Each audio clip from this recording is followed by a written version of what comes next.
सोचा है कि हमारा दिमाग काम कैसे करता है? मतलब कमाल की बात है ना कि एक ही दिमाग मुश्किल से मुश्किल प्रॉब्लम भी सॉल्व कर लेता है और फिर कुछ कुछ बिल्कुल नया भी बना लेता है।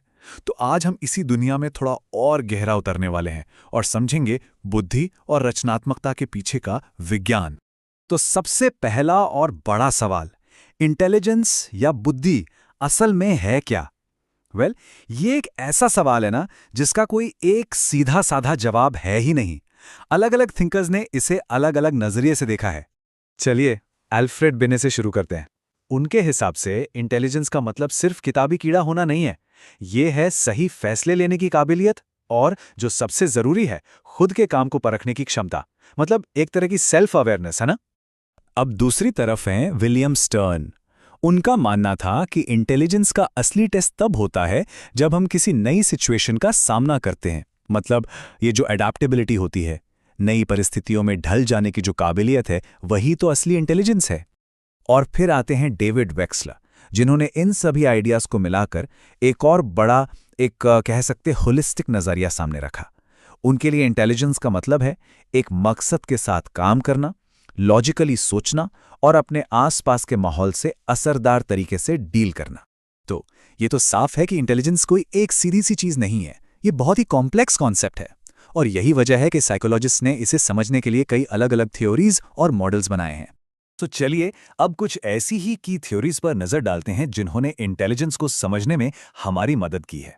ये एक तरह से हमारे दिमाग का नक्शा बनाने जैसी कोशिशें हैं। इस कहानी के, कह सकते हैं, सबसे पहले हीरोज में से एक थे चार्ल्स स्पीयरमैन, जिन्होंने इंटेलिजेंस की बनावट को समझने की पहली बड़ी कोशिशों में से एक की थी। देखिए, स्पीयरमैन की थ्योरी को समझने का सबसे अच्छा तरीका है एक पेड़ की तरह सोचना। एक है जी फैक्टर, यानी जनरल एबिलिटी, जो समझ लीजिए पेड़ का तना है। ये हर काम में हमारी मदद करता है।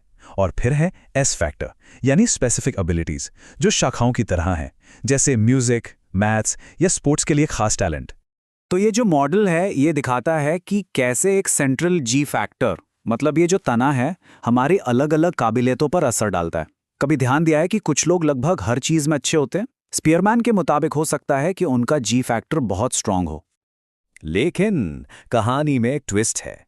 हर कोई स्पीयरमैन के इस एक बॉस यानी जी फैक्टर वाले आइडिया से सहमत नहीं था।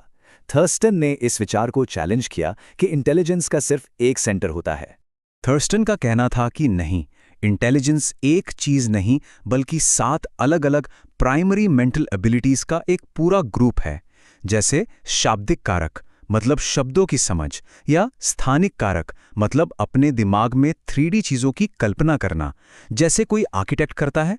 उनके मुताबिक ये सब अलग अलग स्किल्स हैं। तो ये तो हुई इंटेलिजेंस की बात। लेकिन हमारा दिमाग सिर्फ प्रॉब्लम सॉल्व तो नहीं करता है ना, वो कुछ नया भी बनाता है। तो चलिए अब बात करते हैं रचनात्मकता या क्रिएटिविटी की दुनिया की। तो ये क्रिएटिविटी आखिर है क्या? आइजैक ने इसे बहुत खूबसूरती से समझाया है। ये वो काबिलियत है जिससे हम चीजों के बीच नए कनेक्शंस देख पाते हैं, कुछ अलग, कुछ असाधारण सोच पाते हैं और सोच के बने बनाए रास्तों से हटकर चल पाते हैं। हम अक्सर यही सोचते हैं ना कि क्रिएटिविटी मतलब अचानक से दिमाग में बत्ती जल गई, एक यूरिका मोमेंट। पर सच कहूं तो असल में ये एक पूरा प्रोसेस है। इसके अपने कुछ स्टेप्स होते हैं। तो सबसे पहला स्टेप है तैयारी। मतलब आप प्रॉब्लम के बारे में जितनी हो सके जानकारी इकट्ठा करते हैं।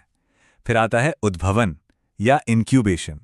ये वो फेज है जब आप जानबूझकर प्रॉब्लम से हट जाते हैं, पर आपका सबकॉन्शियस दिमाग वो बैकग्राउंड में काम करता रहता है। तीसरा है प्रकाशन। ये है वो आहा मोमेंट जब अचानक से सॉल्यूशन सामने आता है। और आखिर में है प्रमाणन, जब आप उस आइडिया को टेस्ट करते हैं और उसे हकीकत का रूप देते हैं। तो सवाल ये उठता है कि इंटेलिजेंस और क्रिएटिविटी के इस इंजन को चलाता कौन है? वो कौन सी दिमागी प्रक्रियाएं हैं जो इन दोनों को पावर देती हैं? देखिए, मोटे तौर पर 2 तरह की सोच होती है। पहली है अभिसारी चिंतन या कन्वर्जेंट थिंकिंग। इसे ऐसे समझिए जैसे आप एक मल्टीपल चॉइस क्वेश्चन सॉल्व कर रहे हैं जहां सिर्फ एक ही सही जवाब है। ये इंटेलिजेंस टेस्ट के लिए जरूरी है। और दूसरी तरफ है अपसारी चिंतन या डाइवर्जेंट थिंकिंग। ये बिल्कुल उल्टा है। यहां आप एक सवाल के हजारों जवाब सोच सकते हैं, मतलब आउट ऑफ द बॉक्स सोचना, जो क्रिएटिविटी की जान है। और हां, इन सब के बीच इन सारी प्रक्रियाओं के एकदम सेंटर में है हमारी मेमोरी, हमारी याददाश्त। ये वो गोंद है जो हमारी समझ, हमारी बुद्धि और हमारी रचनात्मकता, इन सबको एक साथ जोड़कर रखती है। यही तो हमारे सीखने की बुनियाद है। तो आखिर में सवाल यही उठता है कि ज्यादा जरूरी क्या है, इंटेलिजेंस की वो तेज तर्रार प्रोसेसिंग पावर या फिर क्रिएटिविटी की वो नई चिंगारी जो कुछ अनोखा बनाती है।